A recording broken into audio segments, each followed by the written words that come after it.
성도 여러분, 오늘은 9월 마지막 날입니다.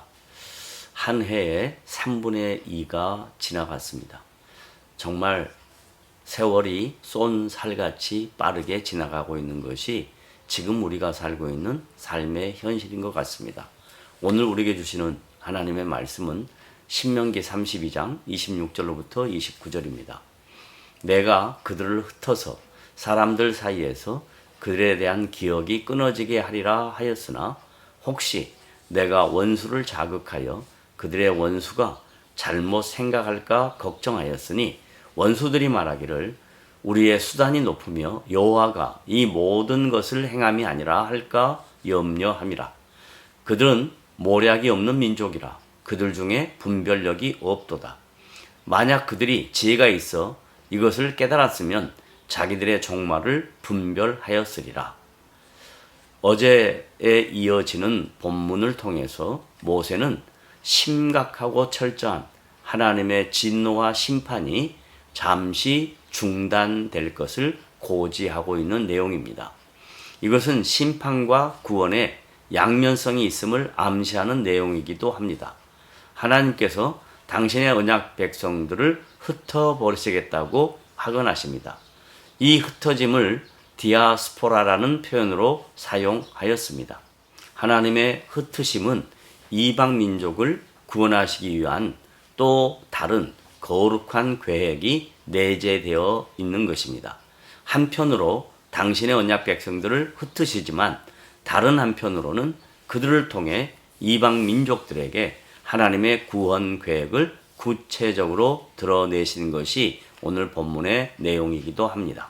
여기에 대한 신약적 이해는 로마서 10장 19절로부터 21절에 보면 그러나 내가 말하노니 이스라엘이 알지 못하였느냐?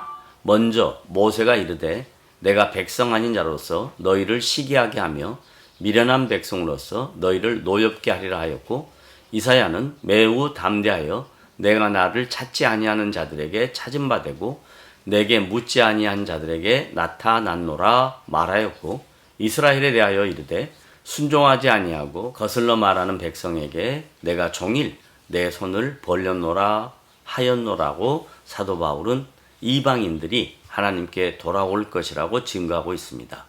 이 증거는 하나님의 구원 역사가 전 우주적이라는 사실을 강조하고 있는 내용이기도 합니다. 이제 27절에부터 33절까지 하나님의 진노와 심판을 잠시 중단하신 이유를 설명하고 있습니다. 그 이유의 첫 번째는 27절에서 하나님의 도구로 쓰임받았던 이방 민족들이 착각하여 자신들의 수단이 높다는 것과 이 모든 것이 하나님의 계획이 아니라 자신들의 의지인 것으로 착각할 수 있다고 지적하고 있습니다. 이 지적은 하나님께서 당신의 자녀들을 돌보시는 거룩한 방법이기도 합니다. 이 거룩한 하나님의 방법에 대한 신약적 해석은 고린도전서 10장 13절에 보면 사람이 감당할 시험 밖에는 너희가 당한 것이 없나니 오직 하나님은 미쁘사 너희가 감당하지 못할 시험 당함을 허락하지 아니하시고 시험 당할 즈음에 또한 피할 길을 내사 너희로 능히 감당하게 하시느니라고 사도 바울은 고린도 교회 성도들을 권면하고 있습니다.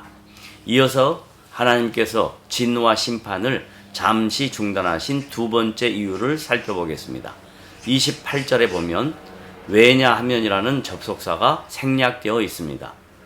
이것은 하나님의 언약 백성들에게 모략이 없다는 것과 분별력이 없다는 것을 그 이유로 지적하고 있다는 것을 알 수 있는 내용입니다. 이것은 이스라엘 백성들의 어리석음과 자신들의 영적 타락에 대하여 깨닫지 못하는 안타까움을 지적하는 내용이기도 합니다. 이들의 어리석음과 영적 타락은 결국 하나님의 말씀에 대한 불순종과 우상 숭배로 인하여 영적 감각이 사라져 버렸다는 것입니다. 본문 29절에서는 만일이라는 조건절로 그들의 지혜가 있었다면 이라고 가정하며 하나님의 말씀에 대한 순종과 영적 감각이 있었다면 자신들의 종말을 분별할 수 있었을 것이라고 지적합니다.